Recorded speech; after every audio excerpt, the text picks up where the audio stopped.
Today's guest is Dr. Chris Raynor, an orthopedic surgeon, educator, entrepreneur, and the founder of Human 2.0. In today's conversation, we explore why caring for the body matters far beyond appearance or fitness. This episode is packed with wisdom, so let's go. I always had an interest in medicine and in kind of doing a career that would help people.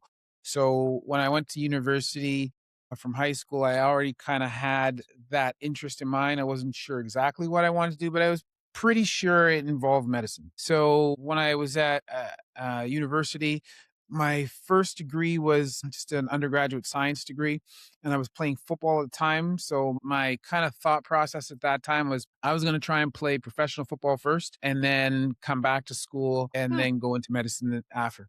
So I did my undergraduate degree. My marks were okay, not that great. And I had my first child at the end of my undergraduate degree.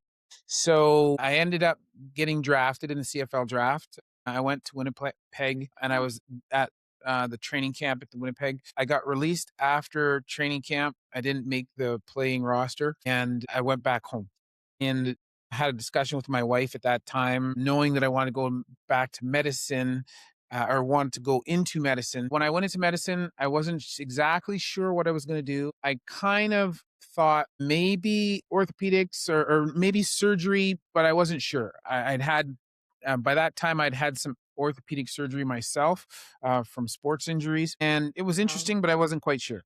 So I did medical school, and then during that time, kind of more and more had more exposure to both general surgery and to orthopedic surgery. And I gravitated towards the orthopedics primarily because I had been an athlete all my life. I like the idea of staying in touch with sports. I remember very clearly my wife one day watching Oprah Winfrey, and I remember Oprah Winfrey saying her approach had been to pick the three things that are most important to her and then center her life around those things. So for me, fitness, working out, and athletic pursuits, football had been a big part of my life. So I thought, yeah, you know what? I should try and do that. So it just made sense that orthopedics, sports medicine was the way to go. And when I thought about what I want to do the rest of my life, I'm very much a kinesthetic type person. I like to use my hands. I like to be doing tasks and procedures and techniques rather than just and not to say that I'm not cerebral, but I'm not like an internal medicine guy who's sitting there pondering everything. And no, I like to be doing stuff. So I did a fellowship in arthroscopy sports medicine. I came back to the Ottawa area because my kids had grown up here. Well, you're known as one of the best in the Ottawa area. So that's actually how I found you as I was searching. And what led you from surgery into the gym that you have? My exposure to sports at medicine and orthopedic surgery at Western had been that of an athlete. So at Western University, I don't know if you're familiar, but at Western University in Canada, it's like similar to an Ivy League school in the States. We had the Fowler Kennedy Sports Medicine Clinic. And at that clinic, they had orthopedic surgery, sports medicine, physiotherapy, chiros, personal trainers, orthotists, like everybody was there in one spot, all working together. Then I went to orthopedic surgery at Ottawa University. And when I went through my training, basically what I learned was that all the medical specialties and all the medical services are in individual silos. So over here's orthopedic surgery. We do surgery. Then we hand it off to the physiotherapist. Then they do physiotherapy. Then when they're done, they either let the patient go or they hand them off to a trainer. And they don't really communicate. They don't really work alongside each other. They don't really communicate with one another. They just kind of, peripherally know of each other. And they send paper back and forth, and that's it. So when I got out and I started working, I had kind of been trained in that model where everybody works in a silo. But I had a different experience as an athlete when I was at Western. So when I started working as a surgeon, and I'm doing surgeries now, and I would do an ACL reconstruction on somebody, give them their physio requisition, and they would take it to their physiotherapist. And, some cases I'd be happy, other cases I'd be not happy.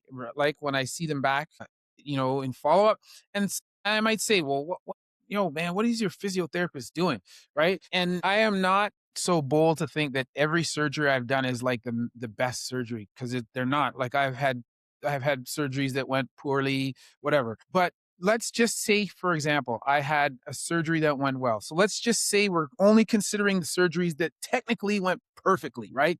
If I look at all those patients, some of them would come back and they were doing amazing. Other ones would come back and they're doing absolutely terribly, and be like, what is going on? What are you doing? So that was one thing that drove me to open a clinic. Then the second thing, when I first started working, the community I came back to was the community where I trained in orthopedics in Ottawa. And there were no jobs here available for me. I was a non-academic surgeon, but my kids had grown up in this community, so they wanted to come back here, right? Their friends weren't where we were supposed to go, right? Yeah. Like their family was there, but their friends were not there. So we came back here, even knowing I had no job. So one of the other things that I did to make some money was I did insurance evaluations.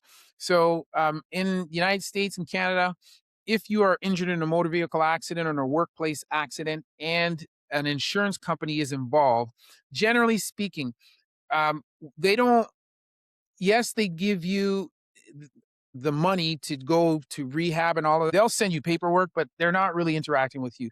Who they will interact with is an independent third party, an independent medical assessor, who will then take their questions, who will then speak to you, perform a physical exam, and then that independent third assessor will answer their questions back to the insurance company.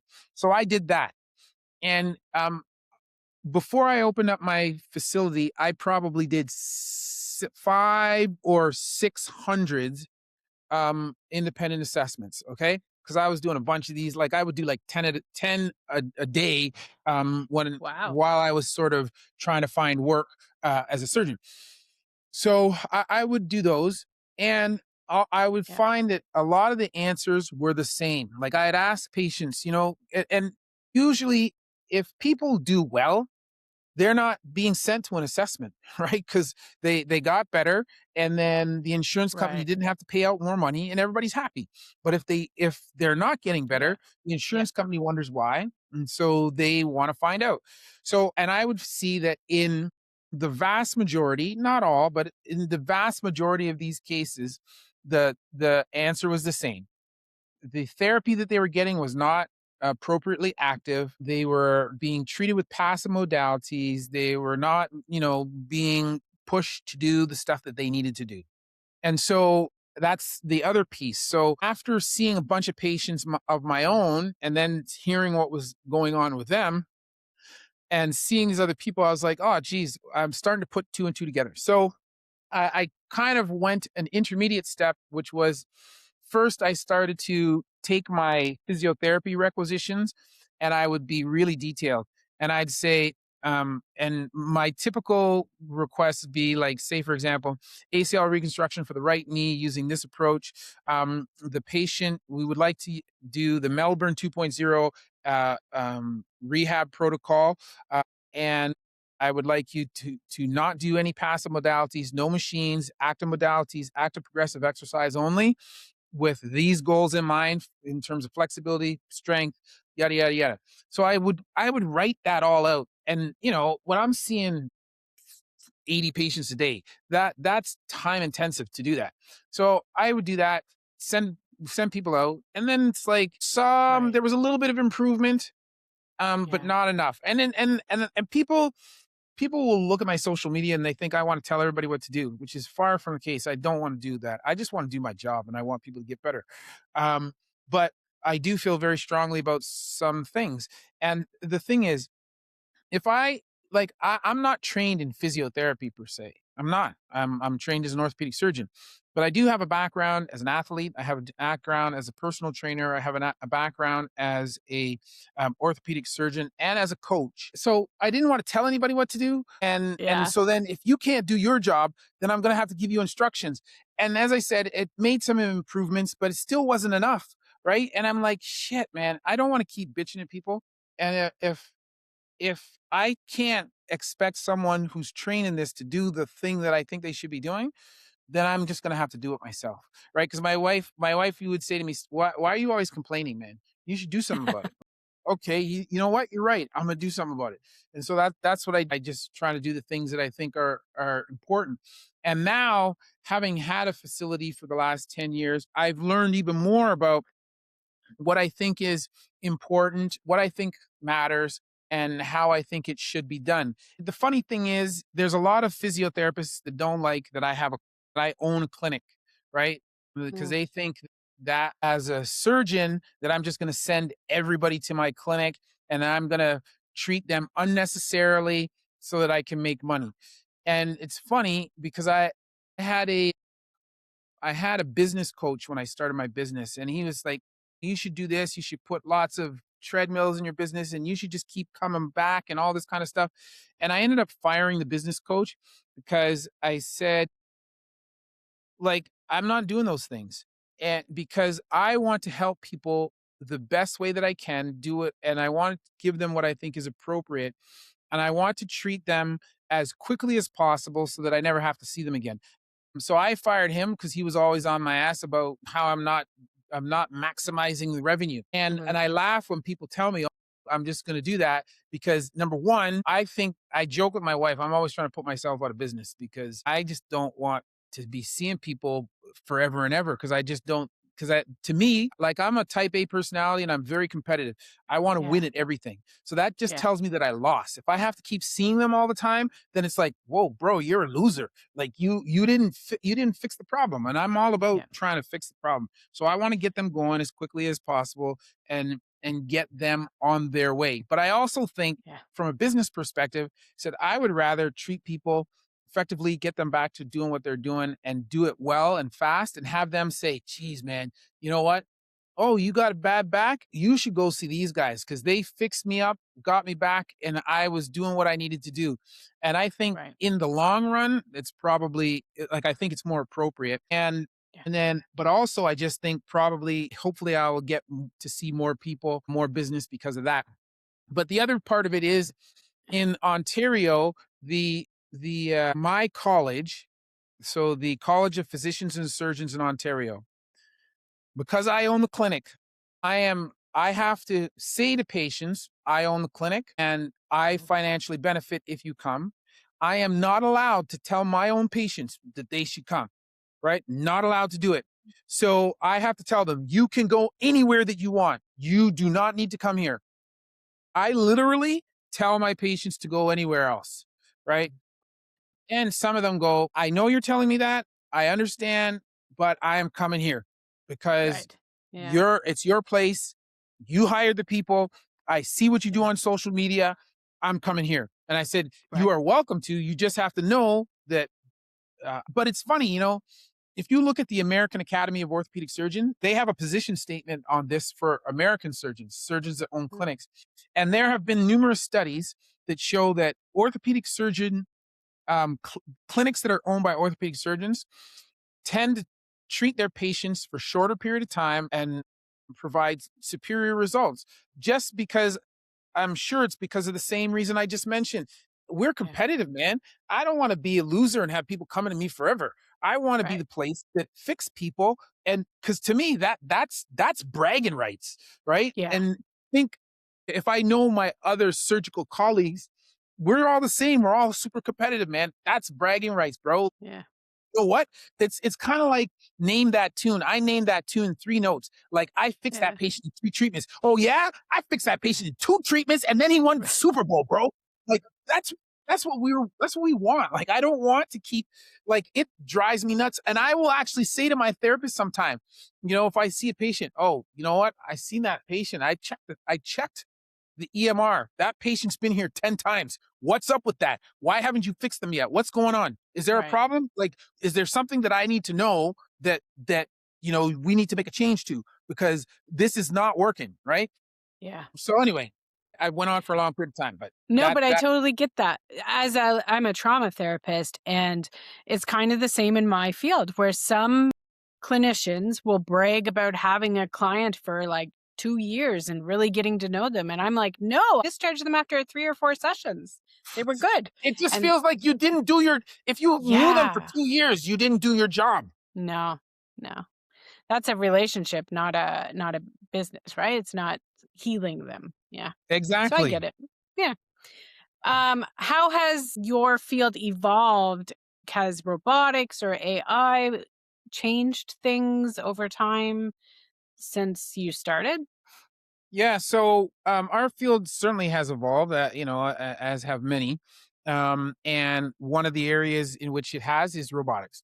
And I was recently at a conference where robotics was really about 90% of the itinerary for this conference. And robotics was something that was not around when I first started. So I started my residency in 20,000 and I finished all of my training 2007. And then, so I was independent at that time. Robotics was just kind of starting to come on scene. And it's interesting, and then over the last, 15 to 20 years, it has evolved. And I'm a technology person. I love new technology, and I think technology is cool, but I'm a little hesitant about the robotics, and mostly because I spend all this time learning how to do a craft, and then it's like I'm gonna hand the keys to the robot to do. To me, that just Uh, doesn't. I just think, yeah. oh well, why did I do all that training for? But on the other side of that, though, one of the when I was at this conference, they were talking about how with robotics are able to substantially improve the accuracy of placement of components in patients. And they are able to do that more reproducibly than a regular surgeon could. So they can get it where they want to get it more often than a surgeon can independently. However, their studies have not shown, first of all, nobody can still agree on what's the exact proper placement for these implants. Mm. And their studies have not shown that robots putting these implants, even though they can do it more reproducibly and more consistently, hasn't borne out to any change in the results about survivorship of the components, improved function, less pain, or any of that stuff. So because of my reluctance to kind of give up the keys to the car, I'm not really interested in shifting with that trend until it shows a clear benefit, right, to the Right. patient. And if it does, then at that point I will learn the skill and get on board. But you know, I think for those reasons, and also just for the reasons of, to me, it seems like it just adds an additional, not necessarily layer of complexity, but just another layer of kind of bureaucracy to the procedure in the context of a system where there's already multiple layers of bureaucracy and it takes an inordinate amount of time necessarily to get things done in the operating room. I'm like, unless it's going to make things like objectively better for the patient, I'm not going to add that on. So yes, robotics is one of those things. And people of my age, most of them were not trained on it. Only people that have come after me are kind of trained. But even still, one of the things that they talked about at this recent conference was that, like, if you look at I think in across Canada, there are, I think, less than 50 robots across all of Canada. And most of them are concentrated in Ontario and Quebec. Like, there's, like, say, for example, one in Saskatchewan, one in Wow. Alberta, and Yeah. maybe two in Vancouver. So Okay. when you look at all the residents that there are across Canada, yes, it's a new technology and people are learning it, but it's actually not really as widespread as you might think because the robots are really expensive and not everybody was trained, and it's going to take some time to get people trained. But the people who are training now, they will be accustomed to it. So that's one thing. AI is something that is becoming much more a part of our day-to-day lives. I've done some videos on that. I use AI with respect to documentation, scribing, and that's just because it's like paperwork was killing me before that. Right. When I'm seeing, like, on average each week, I will see uh, anywhere between 150 to 200 patients every week, Wow. right? And that's in several clinics, right? And so to do the paperwork for all of those patients, and then the forms that they want signed, it's just like, man, it was onerous. So to have AI that I can now dictate with, or I have a conversation with the patient, I can spend less time on the screen, and then the AI will transcribe. So that's been great. I still am not 100%. I don't trust it 100% just because, this is kind of like first generation. And I still will transcribe my notes, but I know I have that there as a backup. So I don't necessarily need to write every single word down. So that's beneficial. And I think that over time, as people try different things and as the technology gets better and the LLM models get more robust, I think we'll be able to apply that to different things within our workflows, and it will be more tightly integrated. When I started my training in orthopedics in 2000, we would do joint replacements, and total hips would stay in hospital for 10 Yeah. days I and saw total that. knees would stay in for 7 days, right? Now, 90% of those surgeries that I do, same day discharge, man. I want you out of the Wow. hospital in 4 hours or less. And I'm Canadian, but most of my audience is American, and they're like, "Oh, the insurance companies, yada yada." And I'm like, Mm. "Well, I'm private, or I am universal healthcare in Canada, so there is no insurance company. It's the province, and we get a flat fee at our particular hospital. The hospital gets a flat fee of 8 grand for each joint. That's not Wow. paying me. That's just the hospital fee, right? That includes everything, including their hospital, the implant, cost of the hospital stay, cost of the implant, and their post-operative physiotherapy, which they get a certain number of sessions at the hospital. All of that is covered in that 8 grand, right? And Wow. so from the hospital perspective, it's a little bit like an insurer because if they can get you in and out, and they're saving money there. So there is that. But, if you look at studies anyway, people perform better if they're not in the hospital and they're at home and if they're getting up and doing stuff. Yeah. So yeah, we are trying to save money, but also, we're trying to optimize results for patients and help them, help improve their function. And it's a long way away from what we were doing before, right? Mm. Because I'm not cutting any muscle. They're up faster. They're less pain, less restrictions, and it's just all around better, Yeah. I think. I work with a lot of soldiers and they often are told they'll need hip or knee replacements. Is that like the most common thing? They've also told me that they aren't getting it done yet because it'll have to be redone. Is that, yeah? So two questions there. So it's Yeah. common for soldiers. I see a lot of Canadian vets who have bad knees, bad hips, more knees than hips. Mm. And I think that comes from a few things. Number one, running in their combat boots. Like Yeah. I know that's what people did in the past. I know that it toughens you up or whatever.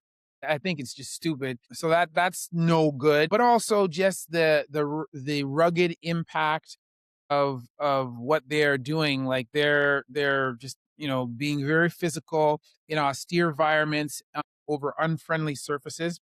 So that's a, a problem. And then of course there are the injuries that they sustain either from combat directly or from combat related or uh, military related injuries that occur. You know what I mean? Like if you're parachuting and you have a bad landing, right? You might tear your ACL, or you might, have a tibial plateau fracture or something, or you might break your hip. Yeah. So there are those things.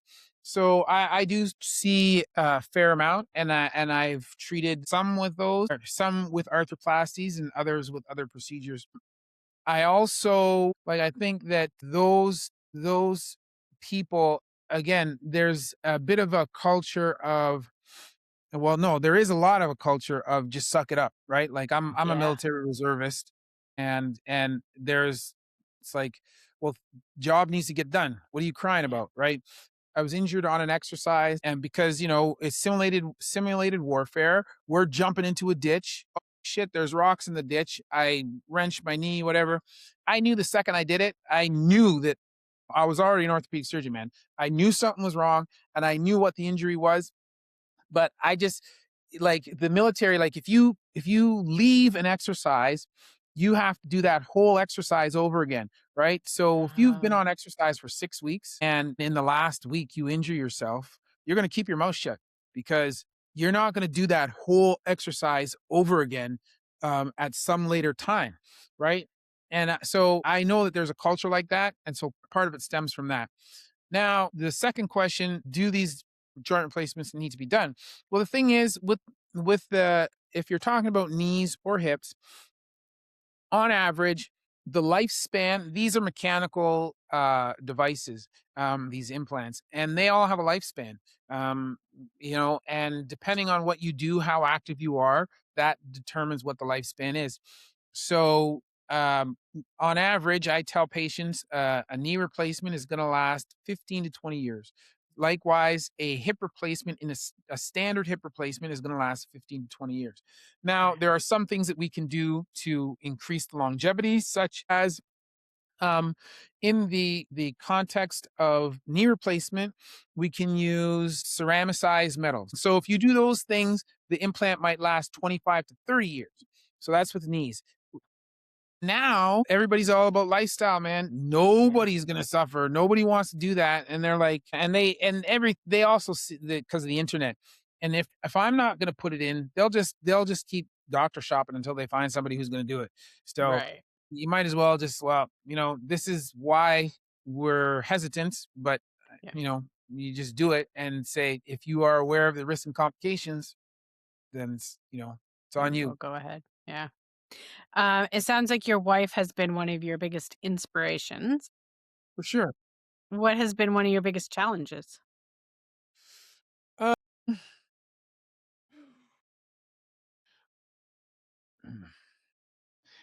So one of the biggest challenges I have found, so when I went through, prior to going through my training, I had an undiagnosed sleep issue, and I was tested for narcolepsy. I had multiple sleep studies, didn't have narcolepsy. They weren't sure what was going on. In hindsight, I just think I was probably chronically sleep deprived, because I'm very Right. much an A+ type personality. So I was just like, man, I don't need sleep. I'm gonna burn the candle at both ends. And I Wow. would stay up late, reading, studying, doing whatever. And then I would be up early for football training, sports, whatever, you name it. And I think I was chronically sleep deprived. Anyway, so I had a sleep issue and that was during medical school. And when I went to my residency interview before I got accepted to that program, I said, hey, I have this issue. We've done multiple sleep studies. We're not sure what's going on, but I am medicated for it. And I'm just going to do, just so you know. So they said, sure. So I got on, and then my first 3 years of residency, I didn't have any issues. I just did what I was supposed to do. My marks were okay. They weren't great. I was super tired, but in those days, we had the residency. There were no work time hour rules at that time. And I was already a parent, and we had 1 in 3 call, an in-house call, meaning it's in the hospital. And at that time, because there were no restrictions, if a patient came in drunk, 2 o'clock in the morning, broken wrist, they would call you to emerge. So I just remember my first 3 years of residency, I was up every third day for 36 hours straight. Whew. And there was a rule that you could go home at 12 o'clock post call the next day at midday, Yeah. right? But of course, if you went, like, nobody in orthopedics would ever go home, because like Right. all the staff guys would be like, well, where are you going? There's work to be done. And you could never say, well, the rules say this, right? Yeah. Because you'd be like the black sheep. I just did what I was doing. And I just was, by the partway through my third year, I was so exhausted. Like, there was so many times I was driving home, I would fall asleep at stoplights, cars honking, whatever. I fell asleep all the time. I was so tired. And my marks, like, we would have yearly exams that we would have to write to test our orthopedic progress. And my marks start to tank. And, and at the same time as this, I'm trying to be as much of a parent as I can to my 3 young children who are like never seeing me at home. Right. Yeah. So, my wife is signing me up to help out like with soccer coaching or football or whatever. And I'm trying to do these things and I'm just exhausted. So anyway, partway through, because they knew I had this sleep thing, and at the time I was so angry with this man, and I think he meant well, but it didn't end out well. So the program director was like, "Oh, geez, you're like." I just went in one day, said, "Look, man, I'm tired. I would just like a little bit of help, just trying to focus." I just asked for a little bit of guidance, but he took that and then is like, "Oh my God, this is something bad is happening. You need to get studied by this person." Blah blah. Blah. Anyway, so they sent me to that, and I went and did that, to a sleep specialist, and he was like, "We're not sure what's going on with you with your sleep. And keep in mind, every third day I'm staying up for 36 hours straight, no Yeah. sleep." And he's like, "I don't know what's going on, but you can't do this anymore. So you can't do this 1 and 3 call.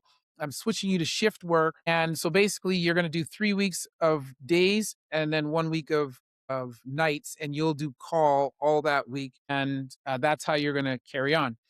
So that then made me be the only resident in my program who was Yeah. doing that, who put a huge sign over my head, and I'm screwing up everything for every other resident in the program, right? And so that just put a huge black cloud over me.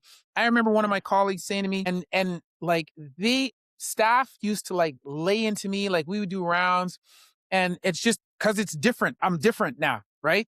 And I'm weak. And we are very much like shark eat their young. And I remember talking to one of my colleagues, one of my other fellow residents, and they used to say to me, um, "Man, it's just brutal what's happening to you. And this is just terrible." But he said, "There's one good thing about it." And I was like, "Yeah, what's that?" And he said, "It just keeps the focus on you and off the rest of us." Right. So I was Yeah. literally the sacrificial lamb for the last 3 years of my residency. So that was difficult. And there was like, because there was this cloud, like I would always come early before everybody in the hospital arrived. I would come and I would walk in the back. Then I would stay later than everybody else. And again, walk out the back so that nobody could ever see me come or see me leave. Right. Right. And there was a time where like I wanted to off myself for a long time just because it was like the pressure of that. And, I did have to go see a psychiatrist for a bit. And then, I'm glad that I didn't do that. But that was very, very difficult to go through that. And Yeah. then, you know, because I stay, so the city where I train, Ottawa. So now I have a reputation in Ottawa for being, they think I'm lazy, and I'm not lazy, right? And Yeah. and I have proved that over several, like dozens of times. I did what the physician that they sent me to told me I had to do. Yeah. So I finished my program, did my residency or did my fellowship. And my kids, even though there was not a job for me here, and even though I knew the environment here, my kids had grown up in this city and their friends were here and they wanted to come back here. So I was just still the black sheep. And so the one thing that's been hard for me is that I have been trying for the last 15 years to prove myself. And there are parts of me that know that I have proven myself, right? Because now I'm a community surgeon, independent community surgeon. And first of all, as a community surgeons work harder than academic surgeons because academics have residents, medical students, fellows to help do their work. Community surgeons, we have Yeah. none of that. So we do it all of ourselves. So I already know that we work harder and that I work harder than these guys. But in addition to that, while I've been doing that, I have opened a facility with my wife, and I have run that facility for the last 10 years independently. No partners, no nothing. I've done it, right? I have 12 employees that I oversee on a regular basis. So I'm a full-time orthopedic surgeon. And in addition to that, I have also built a social media business, Yeah. and I run a social media program to educate. And one of the things that I wanted to do, right? I have a teaching degree. I wanted to educate. But as a community guy, I can't really do the education. I can play this game better than you guys. All right. So I'm going to educate people. And guess what? I'm going to go right to the source. And I've said this before at a few conferences where I've spoken. I said, when you look at research physicians, I don't necessarily get the academic kudos that an academic physician would get. But when you look at, academic papers and they consider the impact score of those papers, right? How many people have referenced this paper? How many people have read that? If you go, let's say for example, the average conference, the surgeon will go, he'll present a paper about his work, and that will touch maybe 100 people in the audience, right? And then those 100 surgeons will then go and they'll discuss that with their residents, their 5 to 10 residents or 20 residents.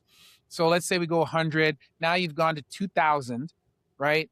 Then they're going to speak to it about, 5 or 10 patients. Okay. Right.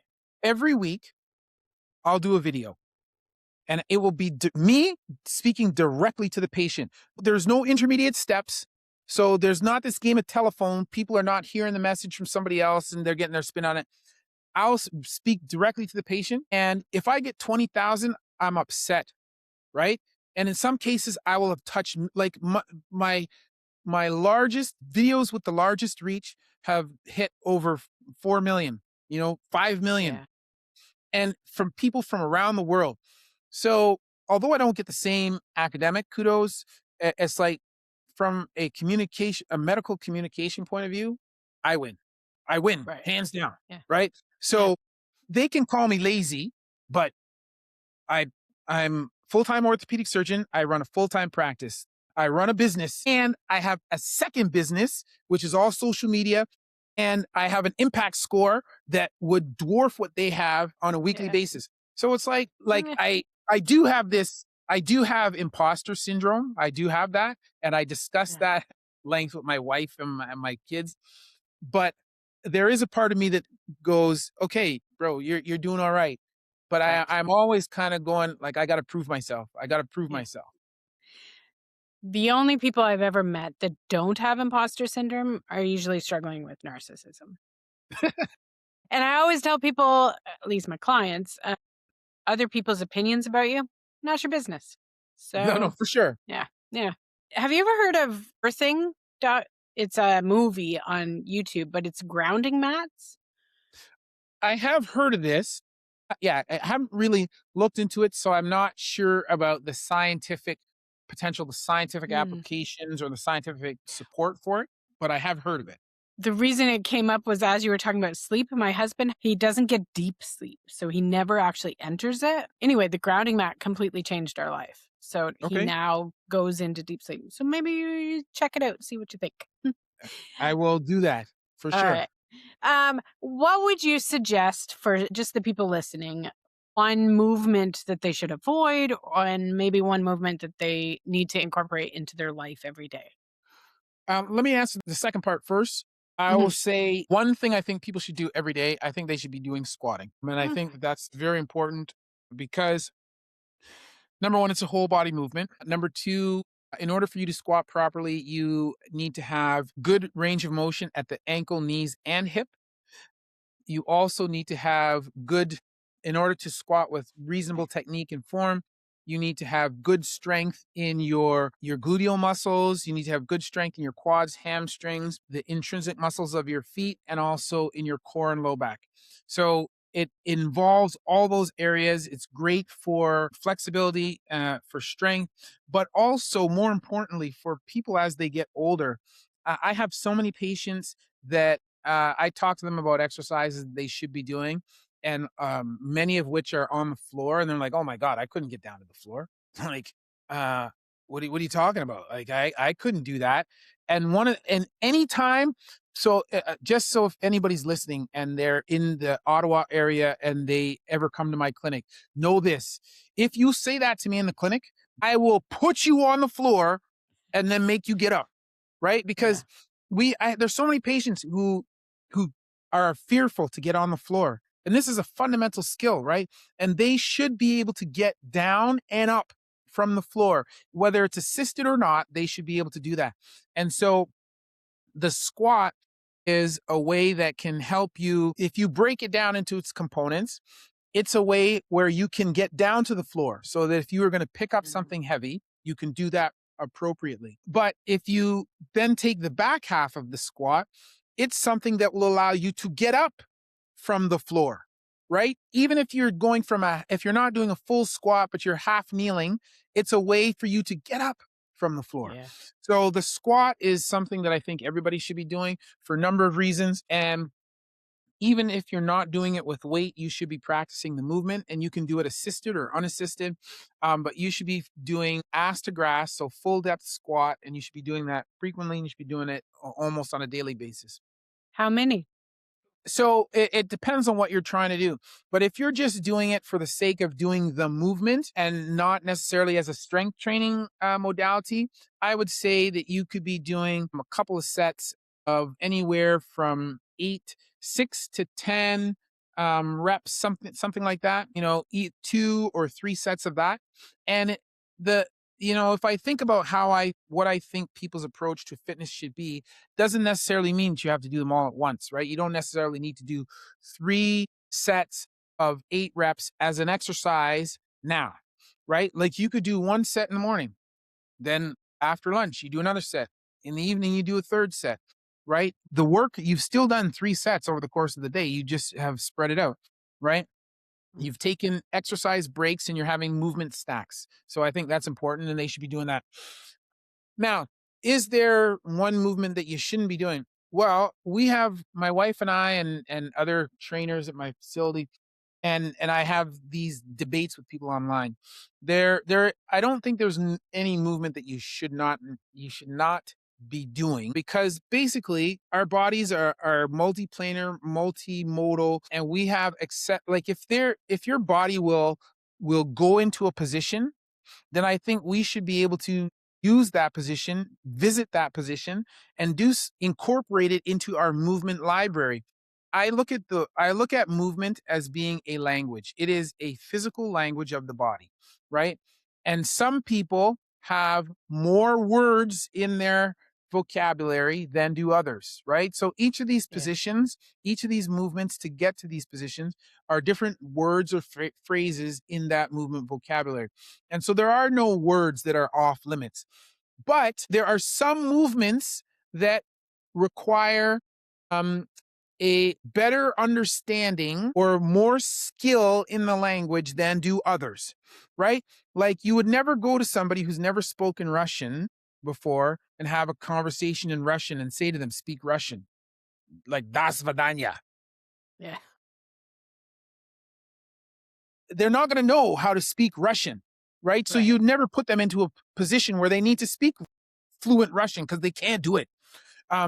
So you may need to, so it's not a question of is there a position or is there a movement that is off limits? I don't think there are any that are off limits, but people need to be versed in a particular movement or language in order to include it into their vocabulary, because if they don't, then that's a situation where you are going to increase the likelihood of a potentially risky situation.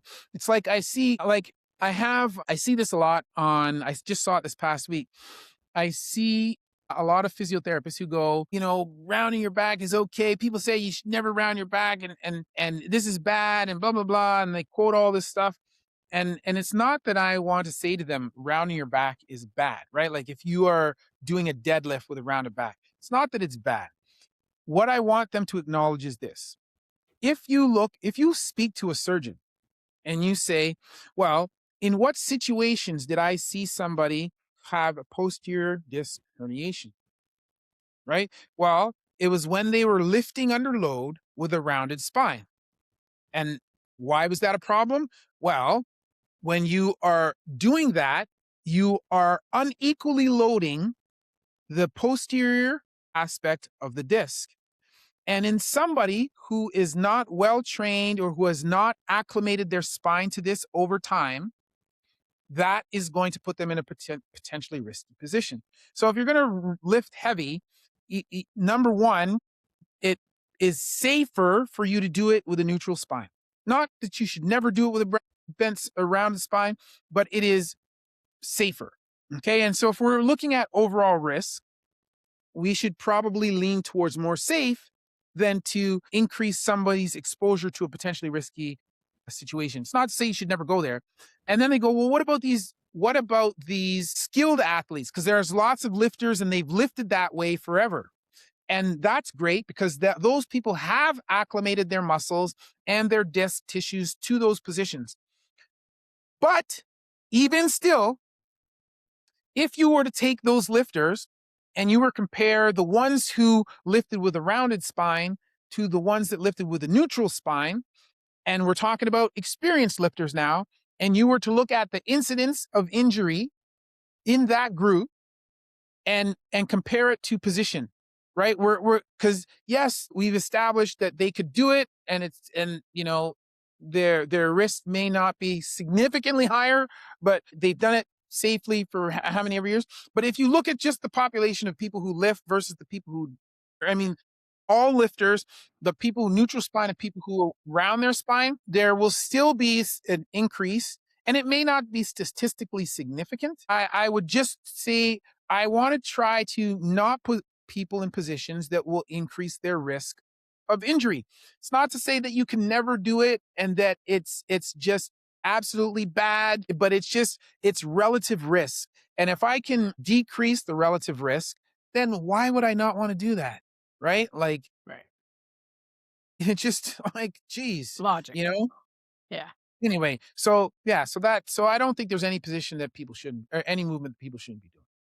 Okay. I do wonder, just because it's what I do, I do a number of different kinds of therapy with my trauma clients or my coaching clients, but I'm all about thoughts, emotions, body. It's all one, it's all connected. There's been people that have been unable to do different, I'm trying to think. Well, one, CrossFit, she couldn't do a certain move. And I did brain spotting with her, and she released whatever fear she had or past trauma she had from an accident, and then was able to do it. So I'm just wondering what your take is on people being able to heal through the connection of brain, body, spirit, kind of. As a surgeon, because you're trained with medically side of things, how does emotion play into it, or thoughts, cognitions? Yeah. Well, I think that's a huge part of it, right? And I'll speak to a few things about that. So, number one, we know that placebo effect is 30% effective, right? Yeah. So, and if that is the case, right, you believing something is going to be effective is 30% effective. So even if I'm just giving you a water pill, right, like our sugar pill, it's still effective. And so there is something that we don't yet understand that is there. Secondly, when you look at people who have, say, for example, like fibromyalgia, chronic pain syndromes, those kinds of things, one of the things that is commonly associated, I'm not saying it's causative, but is commonly associated or correlated, is depression or some kind of psychiatric, trauma, right? And so I do think that there are different ways that people will manifest issues, traumatic issues that they've experienced or undergone. And some people, it will be through their behavior. Some people, it will be, just what their personality is like, or those kinds of things. But for other people, it will be physical. And their body and their minds are trying to figure out a way how to deal with this stimulus. And for those people, the way that it can interpret that is by having some kind of musculoskeletal connection.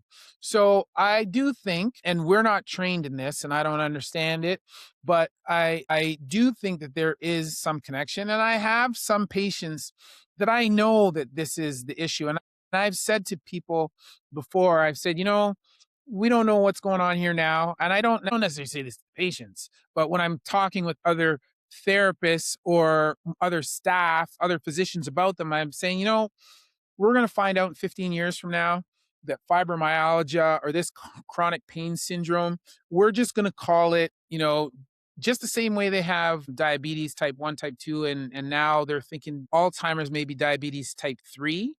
We are going to find that chronic pain syndrome or fibromyalgia is just depression type 3, 4, whatever, right? Like it's just a different type manifestation of depression or some other psychiatric issue. And so I know that there is some kind of connection. I'm just not entirely sure. And I do think though that some people, like one of the things that I've learned from my time doing insurance evaluations, some people have a tendency towards catastrophization, right? Like they tend to see the worst in everything. And it's funny, like I kind of, every time I see one of these people, I think of Eeyore from Winnie the Pooh, right? Right. There are some people that's just their nature, man. Yeah. And then for those people, like everything is going to be bad. And it's not just in how they talk, but it's also in how they move, behave, and it's going to manifest itself physically. So there is some connection. Wherever I can, I am very much trying to empower people, right? And I am very sort of hardcore about getting people doing things. But I'm also I'm very, very much a proponent of trying to tell people that they are capable of much more than they think. And I'll say to them, yo, you know what? You need to do more physio. This, because you're not doing enough. This is not, this stuff that you're doing, you are capable of more, man. There is so much gas that you have left in the tank, and you are not even giving yourself credit. I say stuff like that to people all the time, and for some people, they will. That's enough. That's all that they need for the fire to be lit underneath. But for some, it's like it doesn't matter how much you encourage them, how much you try to empower them. They are just like the whatever it is that is ailing them is not receptive to that, which is unfortunate. Yeah. It's often in a different part of the brain. Yeah. Yeah. What's your non-negotiables for the day? What do you need to have as part of your day? So my non-negotiables, I want to be able to see the people that I love, right? And spend some time with them. So see my family. And because I've been guilty of not doing that as much as I should in the past, as I was doing my training, as I'm working to provide for my family. And so that is, if I can, I will, because that's very important. Uh, and then again, I let it kind of slip away a bit because I am just uber busy, is the exercise. Hmm. And it doesn't necessarily always need to be a workout, but you should be active every day. I think that's very important for your own health and longevity, and also just for your peace of mind. And I grew up in a very religious family, but I would say I'm no longer religious. I would say that I am agnostic because I cannot speak with certainty to say that there is nothing out there, but I don't know. But having said that, I'm going to live my life like as if nothing is actively involved. And I'm going to try to be as independent and self sufficient as I can. But I think it's important for me to be grateful every day for the life Yeah. that I have and the things that I have and the things that I can do. Not because I think it's important, even though I grew up in a house where my parents said, you can do nothing but for the grace of God, and that I should thank God at all times for everything that I can do. Not for that reason, but just because I think if I want to put myself into a position, I am very much a believer of positive affirmations and in Yeah. creating the environment for success, creating the environment for things to happen around me. And if I want to do that, that means I need to do that from a place of positivity, right? I don't want to manifest negativity in my life. I want to manifest positivity. I want good things for myself. I want good things for the people I love, for the people around me, and I want good things in the world. So I have to do that from a place of positivity, man. And so I need to be grateful, and I have to appreciate the things, the experiences that I have had, the people who are around me, the the things that I've achieved, the things that I actually have in my life, I got to be positive and thankful for those things. I'm just grateful because I want to be a source of positivity so that when I am working to create bigger and better things in the world, I can be in a better place to do that. And I'm more likely to achieve success because I'm thinking from a place of creation and joy rather than from a place of Yeah. negativity and destruction. And then when it comes, you're better able to see it too. There are so many things that have happened by chance, Yeah. but if people were not just in the right frame of mind, that would have just gone. Yep. Would have never seen it, right? Sometimes things happen, like random shit happens all the time. And Yeah. if you are not in the right mind state, it's just another random thing that happens. But Exactly. it, but if you are in the right state, you go, whoa, whoa, whoa, whoa, whoa, what was that? Yeah. Right? Synchronicity. Where can people find you? So they can find me. My biggest platform is YouTube. Almost 700,000 subscribers now. So I'm what am I? I'm Chris Raynor MD on YouTube. But if you just type Chris Raynor, you'll find it. And on Instagram, I am Dr. Chris Raynor, and on TikTok, I'm Dr. Chris Raynor. Okay. And one more question. What's next for you? Well, I'm going to take over the world. Yeah. So yeah, no. So what's next for me? So one of the things that I've really been wanting to do again, I started this out. We started out this interview by saying I didn't really want to tell people what to do. I just want them to do what they're supposed to be doing. And that's why I started Human 2.0. But I've also found, I want to share that with people and I want to standardize that. So over the last year and a half or 2 years, I've been putting together a course which I haven't released yet, which is called Apex, and it's a distillation of what I think is appropriate for musculoskeletal treatment. I think that this is a well-rounded approach that considers all of the aspects of therapy and it incorporates everything that we've been doing at Human 2.0 that has proven to be successful with our patients. And so I've tried to develop that framework first a local, regional scale, and then eventually I'd like to be doing that internationally to help people so that they can get the most appropriate care. I want to start doing that. I am looking to sort of start an online academic forum for teaching students, therapists, trainers, young physicians about musculoskeletal concepts in a way that is approachable. And one of the things I've been saying in my videos for a while is that I'm on the road to 1 million, but I want to get there and have everybody that arrives there with me arrive there a smarter person.